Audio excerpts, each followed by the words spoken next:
genuinely feeling better than I have done in years. Michael Lambe, I'm the MD of Lambe Construction, a civil engineering business in Birmingham. Turned over £100 million, 600 people working for us. Busy man then, right? I think it's fair to say. Yeah. And lots going off at home as well, right? Yeah, 2 young kids, 3 chihuahuas, so chaos at home as well. Cool. Let us sort of talk a bit about your journey having worked with us, Michael. So what I'd like to do first is kind of rewind right back to the start. Probably sort of 6-7 months ago now. A friend of mine who had been working with you, I was just coming off the back of a knee operation, if you remember. But more than that, I'd gone through a period of not training a lot, and I'd had some personal tragedy that had just meant that I hadn't really been looking after myself at all, and I was just, I suppose, trying to find a new way of looking after myself in the context of running the business and having a busy home life. So I remember we had a call. I was still on crutches at the time, and I remember you pushing me a little bit in terms of, right, don't delay, don't wait for the perfect moment. Yeah, speaking now, jump on and you won't regret it. And I remember being really nervous because I couldn't do some of the initial steps that you get people doing in that first week around the 10,000 steps. But the perfect moment never comes along, does it? And I know that's a big thing for you. You just, you've got to jump on and do the best you can in the moment. What would you say then has been the key successes if we fast forward to like today from having come through the program and the process? So exercise is now just a part of my routine, 5 days a week, sometimes Saturdays as well. Yeah, I haven't been there in, like I say, 15 years, and I'm enjoying it. The weight has come off, and now I'm kind of focusing on different things, getting strong, getting fit or fitter. So that was great. So kind of that ticked the box in terms of what I came to you for. But what I didn't fully appreciate until we were in the program is how much more rounded what you do for people is. And I had let family life become a second-class priority, really, and the kind of prompts that you give and the phone detox to make sure that you can be present for your family was a bit of a realization of what, how I was behaving, really, and that my family wasn't getting the best of me.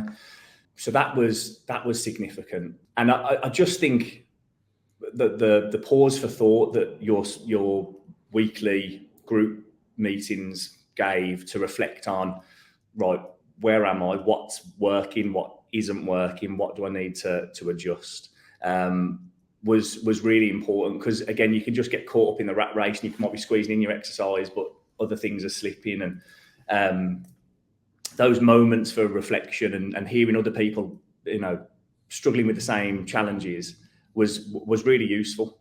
What would you say is the biggest impact then, having come through the process, had on yourself and your life, work, business, family, the universe? I take it back to making exercise routine and habitual.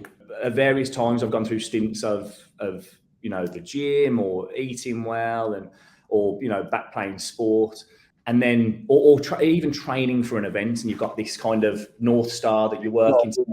Yeah, exactly. And you train like fuck, working your way towards it, and then you finish it, and you're so delighted you finished it, everything fades away, and within a few months you're kind of going backwards.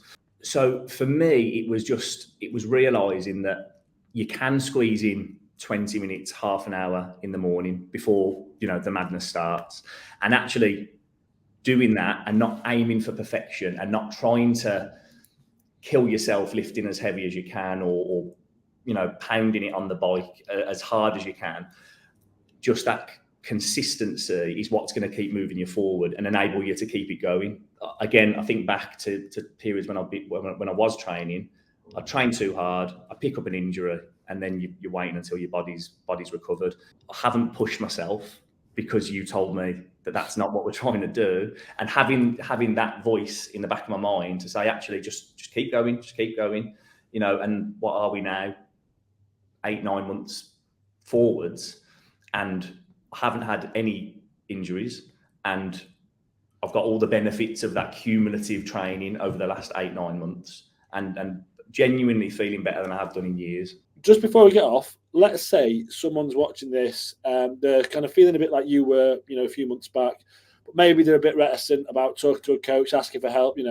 What would you say to somebody like that?